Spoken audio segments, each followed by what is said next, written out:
Selamat pagi, Pak Selamat Cahya. pagi, Mbak. Selamat pagi, Mbak Ulan. Selamat pagi, Pak Iswan, Mas Bangkit. Selamat pagi. Kabar baik Salam hari semboyan ini? 35. Salam semboyan 35. Oke. Ini manggilnya Pak Cahya atau Pak Indra atau Pak Kusuma? Karena panjang Pak sekali. Indra aja. Indra aja, ya. Mbak Ulan. Oke, ya, Pak Indra. Oke, narasumber kita tiga-tiganya sudah hadir ya melalui aplikasi Zoom. Tapi sebelum lebih jauh kita perbincangkan terkait topik kita di pagi hari ini, perlintasan sebidang apakah jadi menghalang? Kita dengarkan sebuah informasi pengantar berikut ini.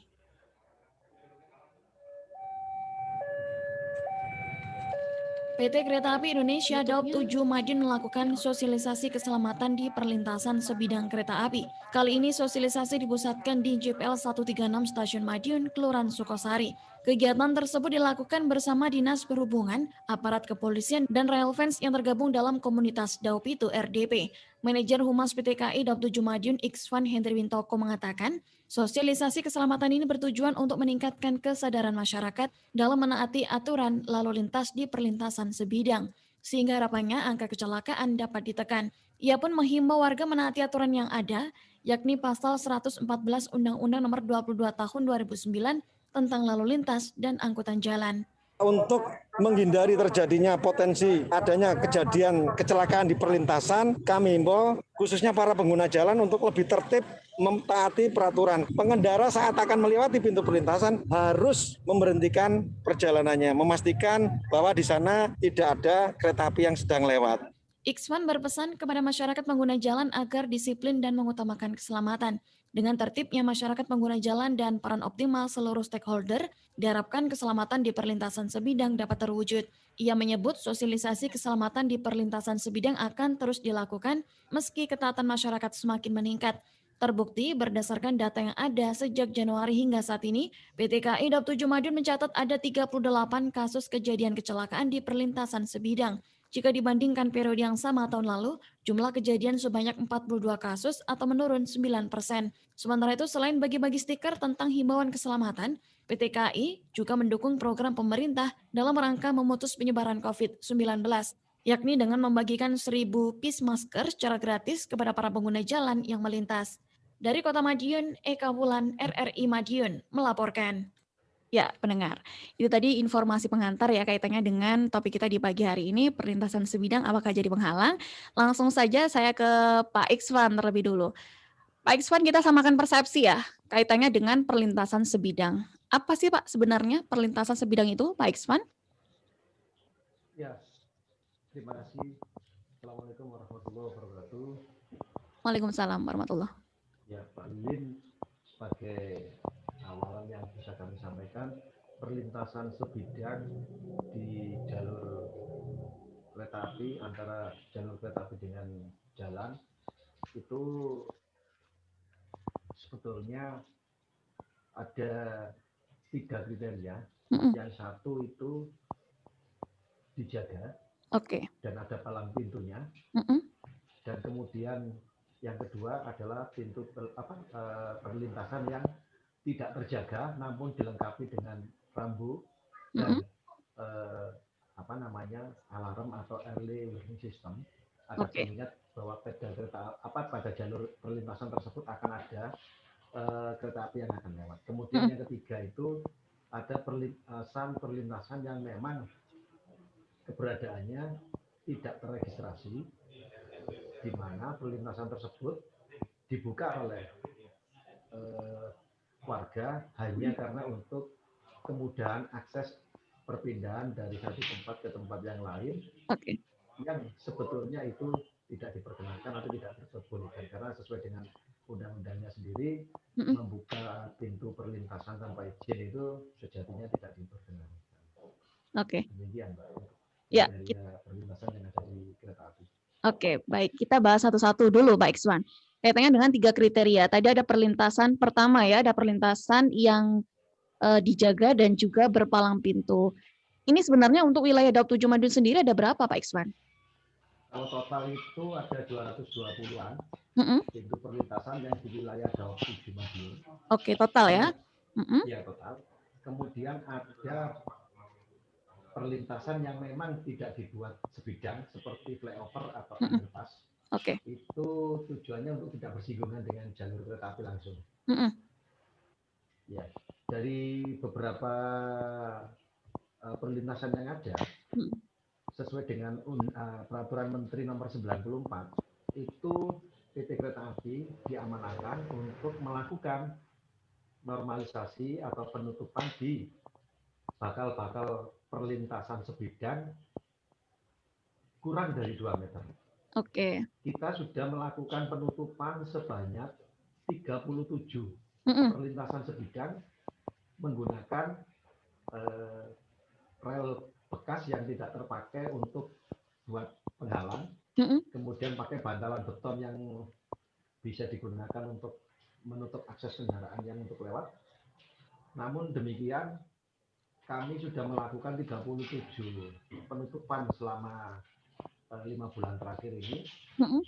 Masih saja beberapa warga juga melewati di sampingnya. Jadi Oke. kita tidak henti-hentinya, tidak putus asa untuk melakukan, karena jika terjadi temperan Mm-mm. atau tumburan, Oke. itu korbannya bukan hanya pengguna jalan, tapi Mm-mm. kereta api juga. Pertama ada korban seperti yang telah terjadi di wilayah Walikukun itu, kereta api Sancaka, Mm-mm. itu ditemper kendaraan tronton. Oke.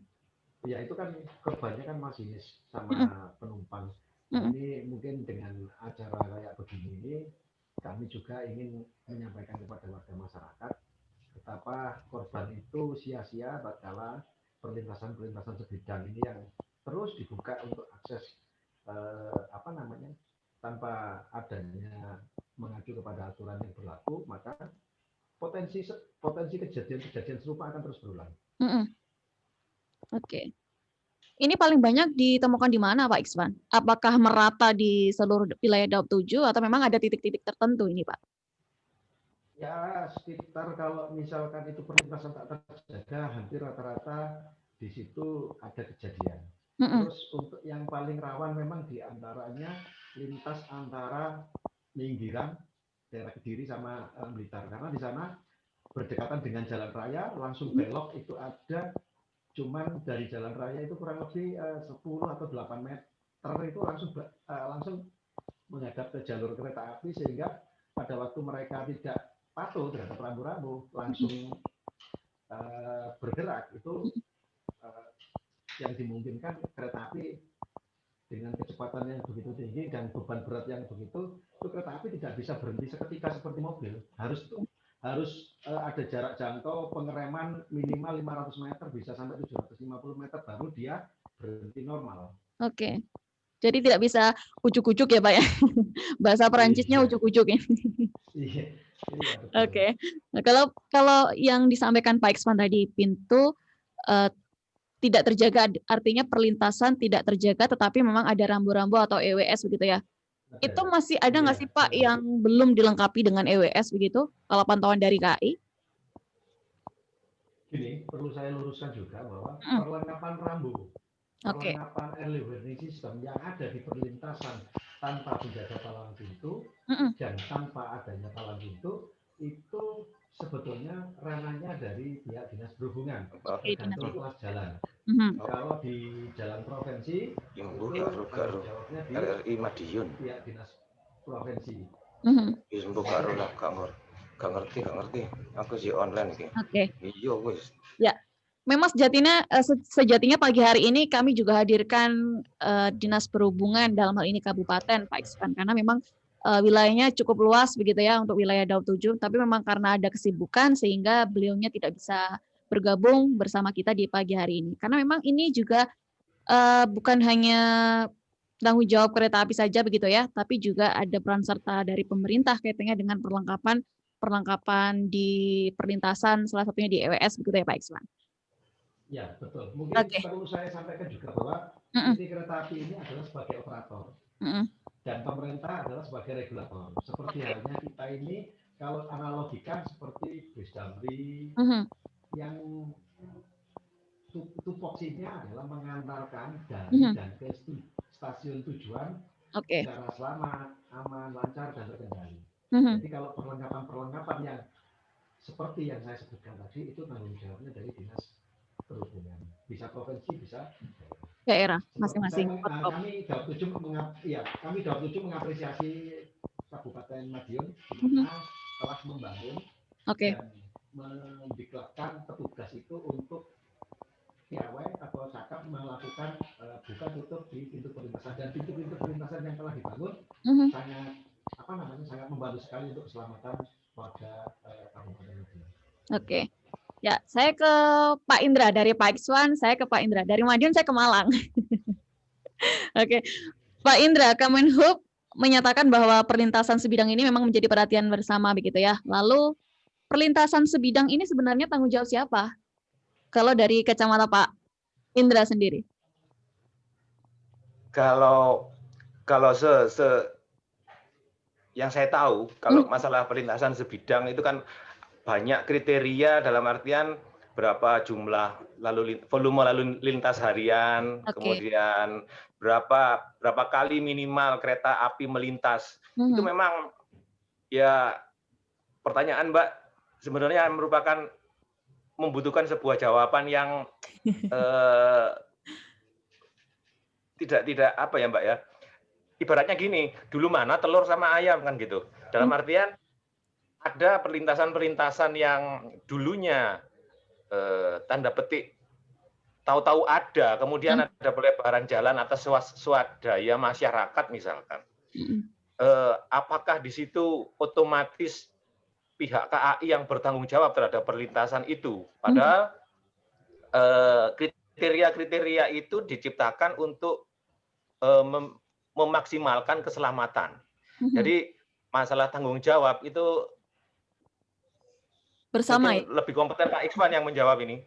Oke. Saya dalam artian gini, untuk kasusnya yang mungkin yang melintas di jalan nasional ataupun jalan provinsi itu mungkin bisa menjadi tanggung jawab bersama antara pihak Bina Marga misalkan, kemudian ada dukungan ataupun kerjasama koordinasi dengan PT KAI untuk dalam hal ini. Tapi yang menjadi masalah adalah lintasan-lintasan yang di daerah yang nyun sewu wilayahnya tak bertuan misalkan itu. Jadi awalnya sebuah jalan kecil kelas 3 atau kelas yang di bawahnya kemudian berkembang karena perkembangan sebuah zona daerah sehingga jalan tersebut membutuhkan sebuah lintasan yang standar gitulah. Itu akan muncul permasalahan siapa yang memfasilitasi keselamatan di perlintasan itu kan seperti itu. Jadi banyak pihak yang harusnya concern ataupun koordinasi ini yang perlu dimunculkan dengan harapan tidak semudah memunculkan sebuah perlintasan. Kalau menurut pendapat saya seperti itu. Tadi Pak Ikswan juga menyampaikan bahwa sejauh ini PT KAI juga sudah melakukan penutupan di 37 titik ya, perlintasan liar ataupun perlintasan tidak berizin atau perlintasan yang tidak resmi. Nah, kalau misalkan kalau dari kacamata Pak Indra sendiri, apakah ini memang sengaja Pak dibuka oleh masyarakat karena mungkin mereka seperti apa ya? Untuk mempermudah akses gitu kan maksudnya. Mempermudah akses sehingga tidak memutar jauh begitu. Tapi di sisi yang lain dengan misalkan yang melintas itu minimal dalam artian standar sebuah perlintasan yang diatur oleh peraturan yang berlaku, regulasi yang berlaku. Selama angka itu tidak mencapai misalkan 1000 volume kendaraan itu kurang sekali ya. Lah sebaiknya itu ditutup dalam artian dicari alternatif akses yang sedikit mungkin terjadi konflik dengan antara kereta api dengan pengguna jalan raya seperti itu kalau saya gitu. Oke. Baik, ini juga mungkin butuh bantuan dari teman-teman rail fans ini ya, komunitas pecinta kereta api. Lalu saya ke Mas Bangkit dulu. Kaitannya dengan perlintasan liar ataupun perlintasan tidak resmi begitu ya. Mungkin ada nggak sih langkah yang dilakukan oleh teman-teman pecinta kereta api kaitannya dengan itu, Mas Bangkit? Ya, halo Mbak. Biasanya juga teman-teman dari pecinta kereta api itu terutama tuh mengadakan sosialisasi, Mbak. Baik Oke. di perlintasan liar maupun yang terjaga atau berpalang. Mhm. Sosialisasinya dalam bentuk apa ini, Mas? Ya, sosialisasinya itu misal kita ke perlintasan terus masang banner terus bagi stiker seperti itu, Mbak. Oke. Jadi peran serta Railfans ini juga ikut membantu menyosialisasikan kaitannya dengan jangan dong membuka perlintasan yang tidak resmi begitu ya. Ya, Oke. Jadi nggak Ya. hanya foto-foto kereta gitu, tapi juga edukasi kepada Ya. masyarakat, Mas Wanggit. ya Mbak. Soalnya kan juga untuk kepentingan kereta api juga kan. Kita kan juga pecinta harusnya juga selayaknya kita sama kereta api juga seperti itu, Mbak. Oke. Kalau Mas Wanggit sendiri sebenarnya sudah berapa lama bergabung di Railfans itu? Kalau saya sudah alhamdulillah dari 2010, Mbak. Cuman kan kalau pecelnya sendiri pecinta kereta api Lingkup Madiun itu baru terbentuk sejak tahun 2014. Gitu. Oke, sudah lama berarti 10 tahunan ya. Oke. Ya. Baik, saya ke Pak Ikswan lagi nih. Pak Ikswan, perlintasan liar ataupun tidak berizin ini juga cukup menarik karena memang masih banyak ditemukan ya di beberapa titik begitu kaitannya dengan hal tersebut. Lalu dari Railfans sendiri tadi juga sudah menyampaikan ada edukasi, juga memberikan edukasi kepada masyarakat. Lalu mungkin dari WTKI sendiri apa Pak solusi ataupun alternatifnya seperti apa? Karena mungkin warga ini sengaja membuat bakal perlintasan liar karena tidak mau memutar lebih jauh begitu Pak Ikswan.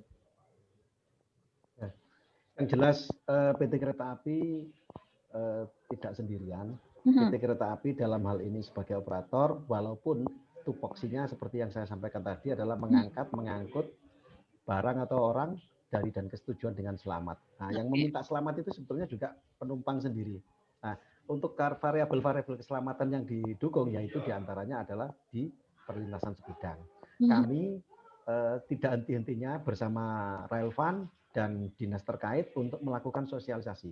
Kenapa sih beberapa warga kok membuka palang pintu perlintasan?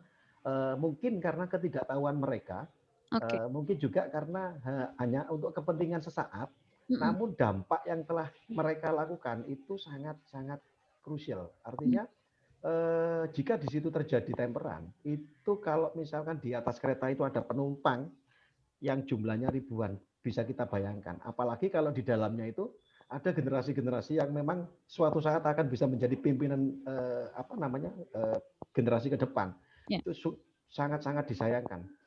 Artinya kami akan selalu menggandeng, walaupun kami sebagai operator, tapi di sini pihak instansi terkait yang kami maksudkan adalah ada dinas perhubungan yang berkaitan langsung dengan aturan. Kami support, kami push karena kami juga selalu sering menggunakan atau mengadakan FGD, fokus grup diskusi untuk membahas hal tersebut. Karena di Undang-Undang 23 sendiri itu minimal 1 kali dalam 1 tahun pemerintah itu harus mengevaluasi. Seperti yang disampaikan Pak Indra tadi, harus mengevaluasi bagaimana populasi penduduk, bagaimana frekuensi mobil, frekuensi kendaraan bermotor itu melalui perlintasan tersebut. Jadi kalau menurut PM94 itu jika ada perlintasan satu dengan satunya kurang dari 800 meter itu harus dijadikan satu. Diambil di mana yang frekuensinya terbanyak. Nah itu tugasnya siapa? Tugasnya daripada pemerintah. Kami mengepus. Ini loh aturannya seperti ini. Memang sosialisasi dari kami harapkan juga dari Balai Teknik Perkeretaapian Wilayah Jawa Bagian Timur, perwakilan dari Direktorat Jenderal Perkeretaapian ini juga harus aktif, bukan hanya membangun infrastrukturnya saja, tapi mengedukasi masyarakat ini juga lebih penting. Apalagi jalur dari Kedung Banteng sampai dengan sekarang ini Jombang sampai Mojokerto sudah jalur ganda. Itu potensi perjalanan kereta api bertemu di satu titik perlintasan 2 arah dari arah yang berbeda. Itu yang sangat bahaya jika perlintasan itu tidak ditutup. Jadi orang kadang-kadang yang satu sudah lewat sudah mulai mendorong untuk masuk lah. Di arah sebaliknya mereka nggak tahu kalau ada kereta api yang akan lewat juga. Ini yang jadi bikin musibah. multi Seperti itu, accident Mbak itu Yuyun. Pak ya. Oke. Iya, betul. Oke. Betul. Baik, saya ke Pak Indra ini. Kaitannya dengan mobilitas perjalanan kereta api kan saat ini juga semakin meningkat kaitannya dengan adanya double track begitu ya. Ya. Nah, apakah memang perlintasan kereta api ini menjadi salah satu titik yang dianggap rawan terjadi kecelakaan, Pak Indra? Kalau ditinjau dari syarat volume lalu lintas harian dan jumlah kereta yang melintas per hari, semakin banyak volume dan semakin banyak jumlah kereta api yang melintas, otomatis probabilitas terjadinya konflik akan semakin besar. Konflik dalam artian ini adalah persinggungan, pertemuan antara dua, sehingga dibutuhkan semacam tanda petik ngalah demi keselamatan dan mana yang diprioritaskan, kan hakikatnya itu. Jadi dan perlu disosialisasikan juga yang berusaha rombol ini loh, ketertiban ini harus diketahui bahwa rel kereta api itu mempunyai medan magnet yang tinggi, sehingga kalau tetap dia berusaha nanti bisa mati otomatis mesinnya itulah. Seperti kejadian-kejadian yang banyak sehingga mereka mikir oh kereta api masih jauh, lampunya kelihatan masih di kejauhan gitu misalkan. Yang ini terutama untuk yang di persimpangan liar atau yang tidak terjaga itu. Ya seperti hal-hal seperti itu loh yang perlu diperhatikan. Di samping mungkin ada solusi-solusi untuk yang di perkotaan ataupun dibuatkan semacam flyover atau underpass seperti itu. Tapi itu kan ada banyak tinjauan ya, banyak pertimbangan mungkin dari ketersediaan dana, kemudian studi kelayakannya seperti itu. Memang seharusnya begitu ya Pak ya, ada flyover, ada underpass, begitu sehingga perlintasan sebidang meminimalisasi angka kecelakaan yang ada di perlintasan sebidang begitu ya. Kalau dari Pak Indra sendiri, Pak, ini rata-rata kasus yang terjadi kecelakaan di perlintasan itu apakah semuanya kendaraan mogok di tengah-tengah rel begitu, atau memang ada kasus lain ini Pak Indra? Kalau seingat saya ya, tempo hari di sekitar Malang itu pernah kereta api menabrak kerbau sampai kereta apinya keluar. Itu ada kerbau yang lepas, jadi sampai si penggembalanya dituntut secara hukum oleh pihak kereta api. Nah, sehingga beberapa waktu yang lalu juga ada postingan di sosial media bahwa kereta api sekarang diberi bumper anti kerbau. Oh, saya juga jadi ingat bahwa mungkin ini jadi presiden buruknya itu sehingga diberi pengaman lokomotifnya itu untuk jaga-jaga kalau ada kerbau lagi yang nyelonong masuk rel gitu.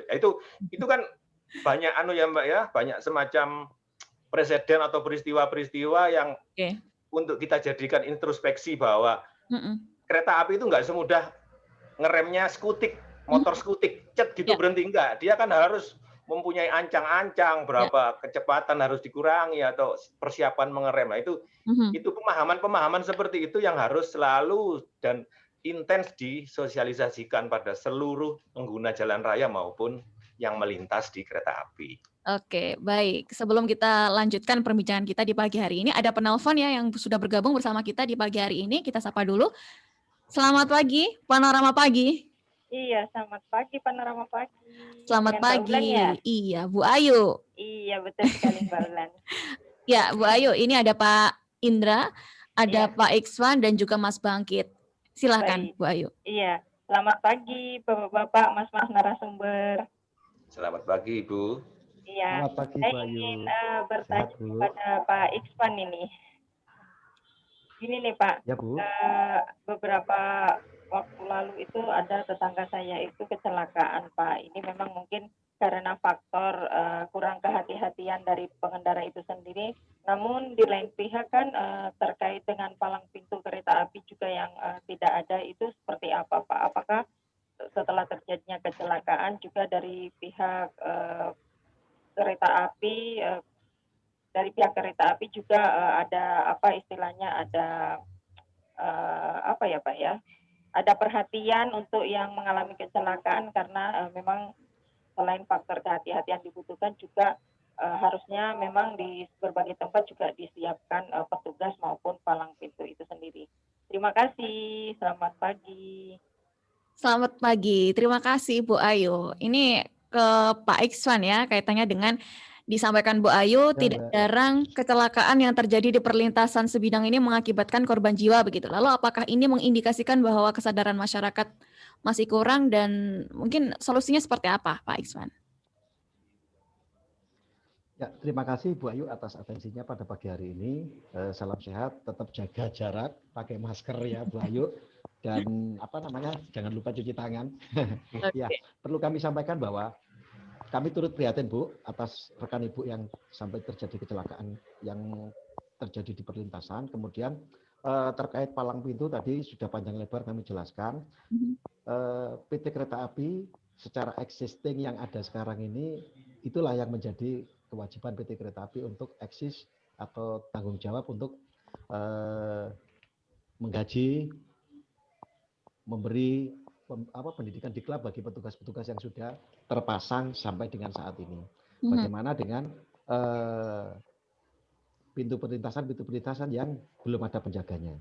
Jadi gini Bu, bahwa pintu perlintasan itu sejatinya semenjak diberlakukannya Undang-Undang 23 tahun 2007 tentang perkeretaapian, harusnya perlintasan sebidang dibuat tidak sebidang. Seperti apa yang disampaikan Pak Indra tadi, flyover atau underpass. Tapi kembali lagi, itu kan yang membuat pemerintah. Bagaimana keuangan pemerintah untuk membuat seperti yang disampaikan tadi, underpass atau flyover? Itu biayanya cukup tinggi juga.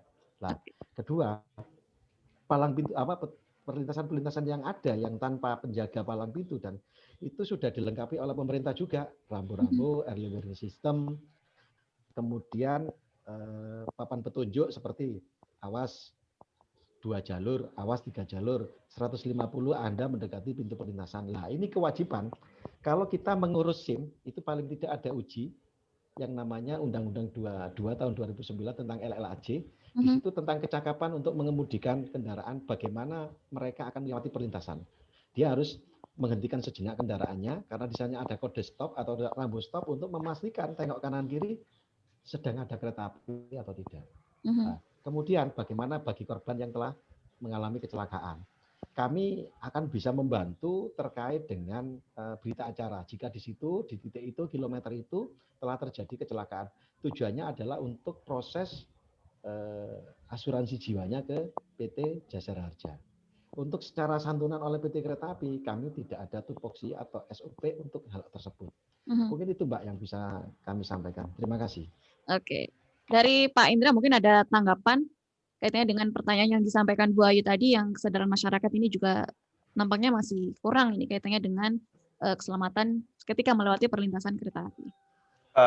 Gini, saya hanya ingin melengkapi dari pernyataan Pak Ikswan bahwa tupoksi untuk kewajiban dari PT Kereta Api itu tidak ada. Karena apa? Ya tadi itu, dari faktor prioritas yang harus diutamakan oleh pengguna jalan raya. Satu. Yang nomor dua juga kami ingin ingatkan juga tentang Jasara Harja.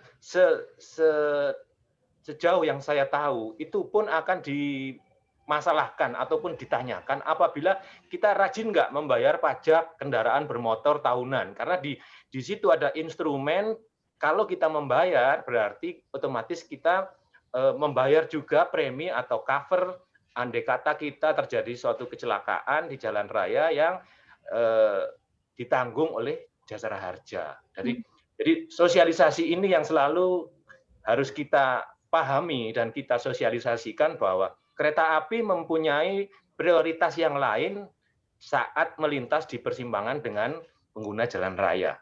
Ya seperti Pak Ikswan katakan tadi, dari pengajuan SIM, uji SIM, uji surat izin mengemudi itu sudah diterapkan ya, uji prakteknya bagaimana mensikapi tulisan stop meskipun di situ sudah ada rambu-rambu, pita penggugah misalkan dan sebagainya. Itu sebuah sinergi yang sudah diciptakan dan ditata untuk keselamatan saat kita melintas.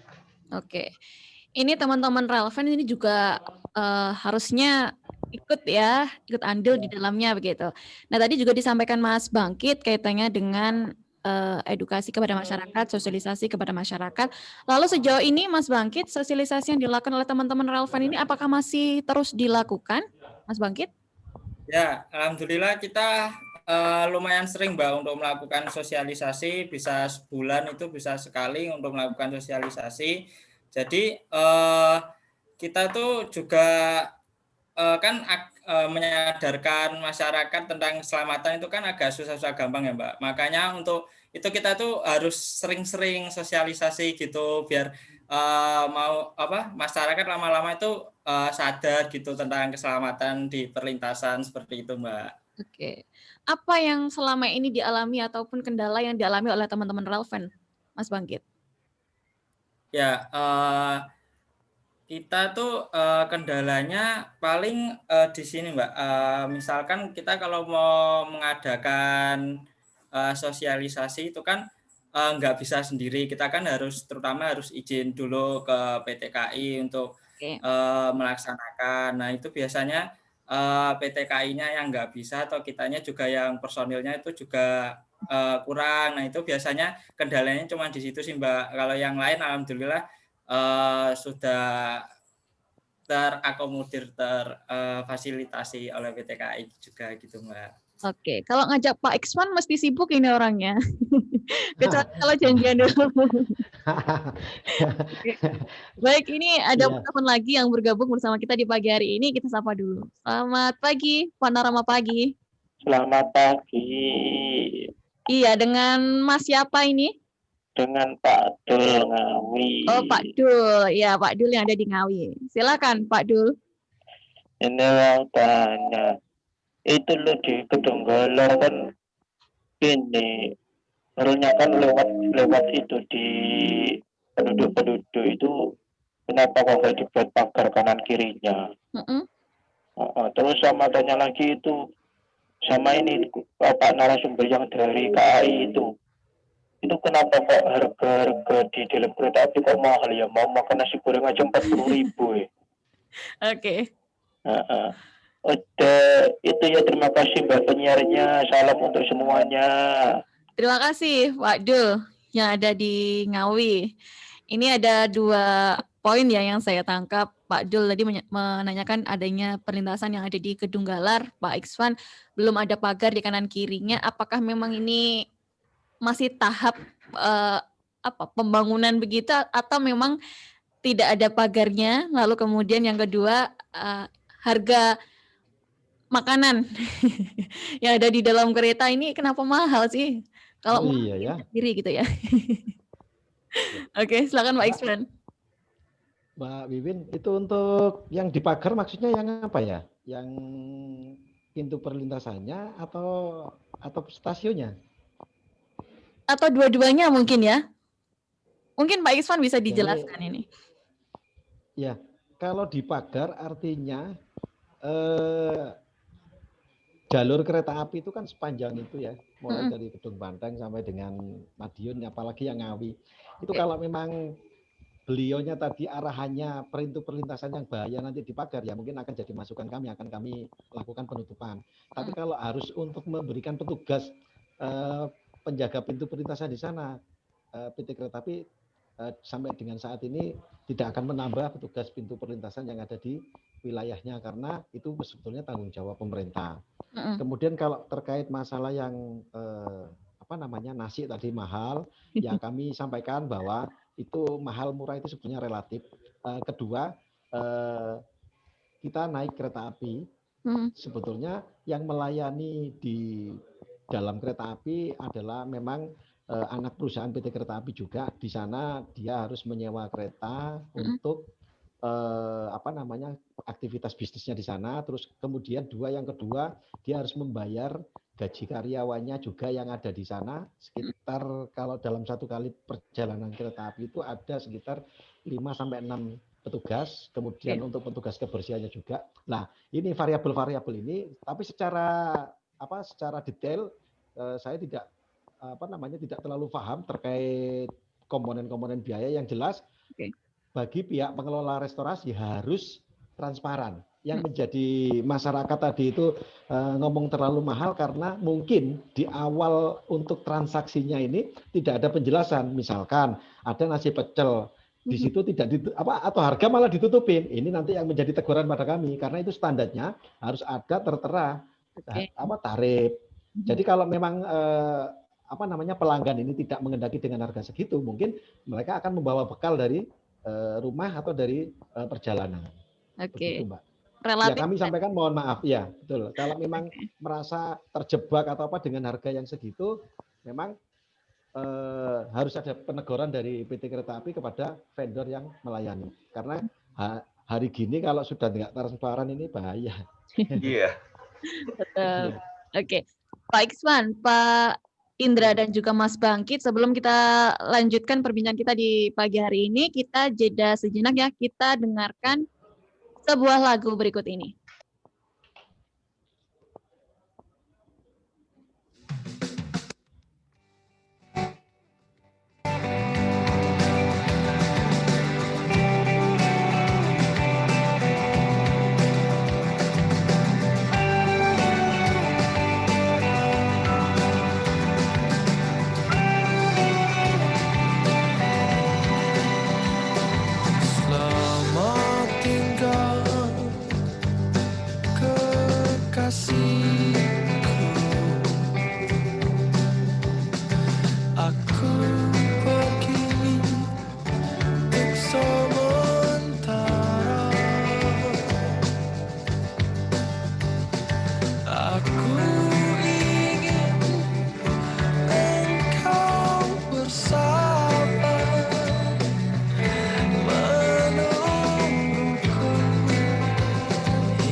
Segera memelukmu lagi.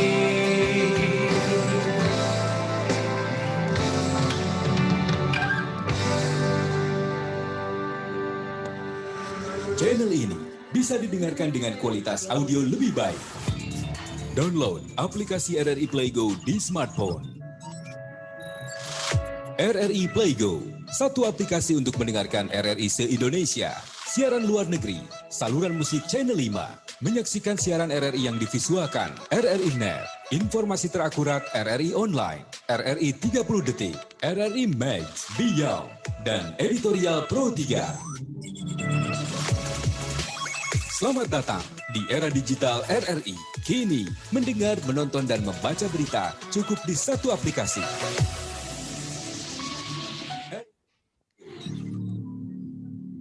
Ya, pendengar, Anda masih bersama kami di program 1 RRI Madin Radio Tangga Bencana COVID-19. Masih bersama saya Kaulan dan narasumber kita di pagi hari ini ada Pak Iksvan Hendri Wintoko, Manajer Humas PT KAI Daup 7 Madiun. Ada Pak Cahyana Indra Kusuma, pengamat perkeretapian, dan juga Mas Bangkit ya dari Relevance Madiun.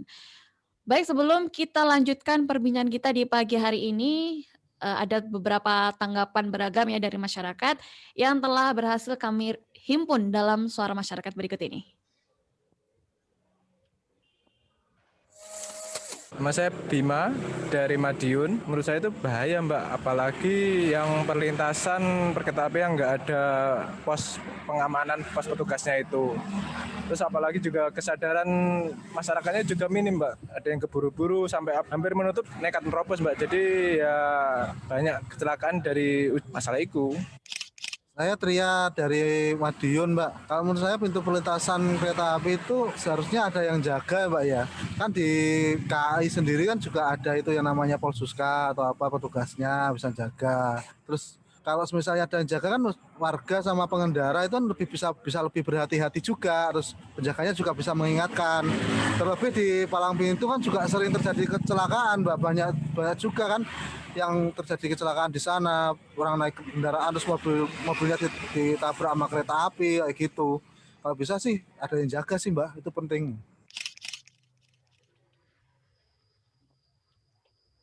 Masyarakat ya kaitannya dengan perlintasan sebidang begitu. Saya ke Pak Iksvan, mungkin ada tanggapan?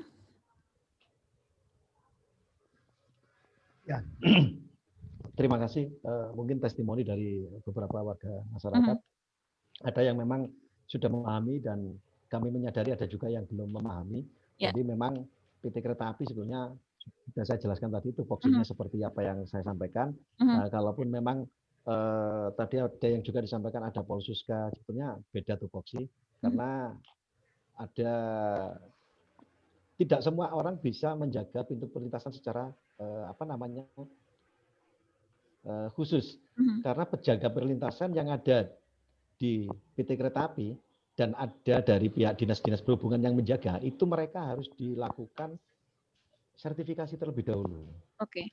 Karena kecakapannya dia tidak akan bisa tatkala dia tidak melakukan diklat terlebih dahulu. Kapan dia membuka, kapan dia harus menutup. Kemudian yang kedua, bagaimana jika terjadi trouble? Karena ada penanganan dua, satu dalam kondisi normal, satu dalam kondisi tidak normal. Jadi pas pada waktu kondisi tidak normal, contoh ada truk yang berhenti di perlintasan dan mogok, itu langkah seorang petugas penjaga pintu perlintasan. Karena filosofi palang pintu perlintasan dan penjaga itu adalah mengamankan perjalanan kereta api, bukan yang lain. Jadi pas pada waktu keselamatannya kereta api yang akan jalan tadi terganggu, mereka harus lari dari titik yang ada kejadian mogok tadi menuju ke arah datangnya kereta api sejauh 500 bisa diperpanjang kalau itu belokan sejauh bisa 750 meter. Artinya apa? Kereta api seperti apa yang disampaikan Pak Indra tadi bahwa kereta api ini leg spesialis atau artinya harus didahulukan karena yaitu tadi sifatnya tadi nggak bisa berhenti seketika. Dan terkait masalah penjaga perlintasan bagi yang menyampaikan tadi kami luruskan bahwa pintu perlintasan itu ada ribuan kalau di Jawa ini. Nah, itu kalau misalkan harus dijaga, seluruh karyawan kereta api habis untuk menutup pintu perlintasan kereta api. Demikian, Mbak. Oke. Ya, tadi juga disampaikan oleh Mas Bima, Pak Iksvan. Ini harus dijaga petugas karena memang takutnya ada masyarakat yang itu tadi yang belum sadar akhirnya kayak misalkan buru-buru pergi kemana begitu langsung nyelonong tanpa melihat kanan kiri gitu Pak Iksvan. Iya, kami sepakat itu. Kami sepakat banget harus ada yang jaga. tapi yang dilakukan oleh Dinas Perhubungan Kabupaten Madiun sama Blitar sama Jombang itu sudah mengambil langkah tepat. Beliau Pak Kadishubnya membuka atau membuat palang pintu perlintasan beserta petugasnya dijaga oleh Dinas Perhubungan terkait. Gitu, Mbak. Itu di mana, Pak? Kalau kalau yang di Jombang itu ada di Jati Pelem, kalau yang di Blitar itu ada di arah Jombang Kota, Blitar Kota, ada 2 kalau enggak 3. Rencana sudah diajukan anggaran untuk dilakukan pembangunan pos beserta penjaganya. Ada beberapa sip yang harus anggarkan untuk petugasnya. Kemudian yang di Kabupaten Madiun ini ada 2, yang di Wonoasri itu 1, yang di sebelahnya juga ada 1. Itu adalah wujud Pak Bupati atau Pak Wali Kota merespon undang-undang atau amanah undang-undang yang telah disepakati dan yang sudah didok oleh pemerintah. Berarti sejauh ini baru 3 ya Pak ya, Jombang, Blitar, Madiun. Sama Madiun Kabupaten. Madiun. Kalau di kota ini kan sedikit. Oke. Ngawi juga belum ya Pak ya? Mungkin ke depan akan melakukan hal yang sama begitu Pak Iksan? Ya, harus semangatnya sama karena kereta api ini kan sama dengan kayak bus Damri, bus Sumber Kencono, di mana mungkin logikanya masa mungkin itu pertigaan kampung dijaga Pak sama polisi. Atau dijaga Dinas Perhubungan. Oke. Iya. Pak Iksan tadi kan juga menyampaikan bahwa sejauh ini dari Januari sampai akhir Oktober ya, atau sampai hari ini bahkan. Ini sudah ada 38 kasus kecelakaan di perlintasan kereta api begitu. Ini rata-rata mereka nambah 2 lagi. Oh, nambah 2 lagi. Gimana itu? Nambah 2 lagi. Betul, November ini tadi. Kemarin bersamaan di Garum Talun itu mobil, kemudian di mana ini? Di Minggiran Papar itu sepeda motor.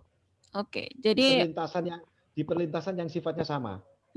Lebar kurang lebih 4 meter, ada early warning system yang informasinya tidak berfungsi, kemudian dilengkapi dengan rambo. Ya mungkin karena tergesa-gesanya para pengendara sehingga tidak melihat kanan kiri jalur.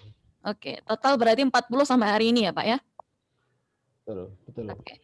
Kalau dari Pak Indra sendiri, tadi Pak Iksan juga menyampaikan ada perlintasan tidak terjaga, tetapi memang di situ ada rambu-rambu atau EWS-nya. Apakah ini sudah efektif, Pak Indra, atau mungkin ada solusi lain? Kalau masalah efektivitas, kita juga harus mempertimbangkan force majeure, misalkan listrik mati atau mungkin catu dayanya juga sedang bermasalah itu. Jadi pada intinya kita kembali pada diri kita masing-masing. Kita harus waspada kalau melintas di rel kereta api. Dalam artian apa? Apapun jenis lintasannya, persilangannya, entah itu yang liar ataupun yang resmi, kita harus mendahulukan kereta api. Karena bagaimanapun juga secara hukum internasional itu tidak ada ceritanya kereta api ngalah sama motor yang mau melintas gitu kan. Ataupun apapun yang melintas, binatang atau apapun itu yang harus selalu dipahami. Jadi waspadalah meskipun tanpa ada penjaga palang pintu. Ibaratnya gini kan, kita akan melanggar lalu lintas kalau nggak ada polisi yang jaga. Kapan kita tertibnya gitu loh. Jadi hal-hal seperti itu yang harusnya kita ubah untuk kita menjadi yang tertib. Revolusi mental ini, revolusi akhlak juga ini. Oke. Tadi di opini publik ada Eyang Sudro dari Madiun ini juga menyampaikan bahwa ada usulan kaitannya dengan perlintasan kereta api begitu ya, untuk meminimalisasi angka kecelakaan. Mungkin ada penjaganya ataupun mungkin perlintasannya yang ditutup begitu. Ini tadi opini publik yang disampaikan oleh Eyang Sudro begitu. Ya. Kalau dari Mbak. Ya, silakan Pak Iksan. Mungkin saya tambahkan sedikit. Jadi apa yang disampaikan undang-undang juga bahwa pemerintah itu harus melakukan evaluasi 1 tahun minimal dalam 1 kali. Untuk kereta api insya Allah tiap hari, tidak ada kejadian pun selalu kita mengevaluasi. Jadi tujuan daripada mengevaluasi adalah untuk meningkatkan keselamatan. Bagaimana cara meningkatkan keselamatan di pintu perlintasan? Ada 2. Pertama, pemerintah harus turun tangan. Maupun dijaga, dibuatkan palang pintu perlintasan, dibuat flyover atau underpass. Kedua, jika jika yang pertama tadi tidak bisa dipenuhi, dilakukan penutupan sesuai dengan Undang-Undang 23 tahun 2007 tentang perkeretaapian. Di situ menyebutkan bahwa yang memberikan izin buka atau tutup itu adalah pemerintah. Bagi jika ada perlintasan yang tanpa izin dibuat oleh warga sekitar, tanpa izin ini, pemerintah pula yang melakukan penutupan, bukan PT Kereta Api. Demikian, Mbak. Ada sanksinya, Pak Iksan mungkin? Sanksi tegasnya? Ada. Jadi sebetulnya jalur kereta api itu diperuntukkan untuk pengoperasian perjalanan kereta api dan untuk perawatan kereta api. Dilarang menaruh barang, menyeret, mendirikan bangunan ataupun berada di area terlarang. Adik-adik relevan ini juga pas pada waktu kita ajak ke jalur, dia pasti pakai atribut-atribut keselamatan seperti safety vest yang digunakan di rompi. Seperti itu, Mbak. Jadi tidak semua bisa melakukan kegiatan di sana selain petugas perawatan jalur kereta api. Pak Iswan, kalau misalkan ini ada warga yang tetap nekat membuka perlintasan liar begitu, sanksinya apa? Sanksi tegasnya? Ya, sanksi tegasnya ada hukuman atau pidana dan denda. Pidana dan denda seperti yang tertuang dalam Undang-Undang 23. Iya. Ini sekaligus close statement-nya dari Pak Iksan. Mungkin ada Pak Indra untuk menambahkan dan juga Mas Bangkit karena kita sudah di penghujung acara ini. Saya ke Pak Indra terlebih dulu, silahkan. Permasalahan persilangan saya rasa kembali pada diri kita dalam tertib berkendara saat melintasi simpangan antara jalan raya dengan kereta api. Mohon diingat dan selalu kita ingat bahwa kereta api adalah prioritas di samping atau lebih tinggi tingkatnya dibandingkan kendaraan bermotor yang lalu lalang di jalan raya. Itu yang harus selalu kita pahami setiap saat. Dari Mas Bangkit, silakan Mas Bangkit. Ya, memang biasanya di perlintasan yang ada rambu ataupun penjaga itu pun masih sering terjadi kecelakaan. Jadi alasan utamanya itu sebenarnya bukan rambu, bukan penjaga atau semacamnya, tapi ya dari kesadaran masyarakat itu sendiri. Untuk melewati perlintasan kita harus mengutamakan kereta api, kita harus melihat kiri kanan sebelum melintas untuk kan kembali ke keselamatan kita dan juga banyak orang. Jadi sebenarnya yang utama itu ya kesadaran dari orang-orang itu sendiri gitu, Mbak. Siap. Terima kasih Mas Bangkit, setuju saya. Baik, terima kasih Pak Iksan, Pak Indra dan juga Mas Bangkit sudah meluangkan waktunya bersama RRI di pagi hari ini. Semoga apa yang kita perbincangkan di pagi hari ini bermanfaat bagi masyarakat begitu ya, dan mungkin masyarakat bisa lebih waspada terhadap keselamatan bersama begitu. Insya Allah kita sambung di lain kesempatan. Terima kasih sebelumnya. Assalamualaikum. Waalaikumsalam. Salam sehat. Terima kasih. Terima kasih Pak Indra. Terima kasih Mas Bangkit, Mbak Wiwin. Terima kasih. Terima kasih. Baik pendengar, setelah kita perbincangan bersama dengan narasumber kita di pagi hari ini kaitannya dengan perlintasan sebidang apakah jadi penghalang, dan semoga ini menjadi awal yang baik begitu ya bagi kita semua agar kita sama-sama patuh dan taat terhadap aturan ketika kita melintas ataupun melewati perlintasan sebidang begitu agar tidak menimbulkan kerugian baik korban jiwa maupun kerugian materi begitu.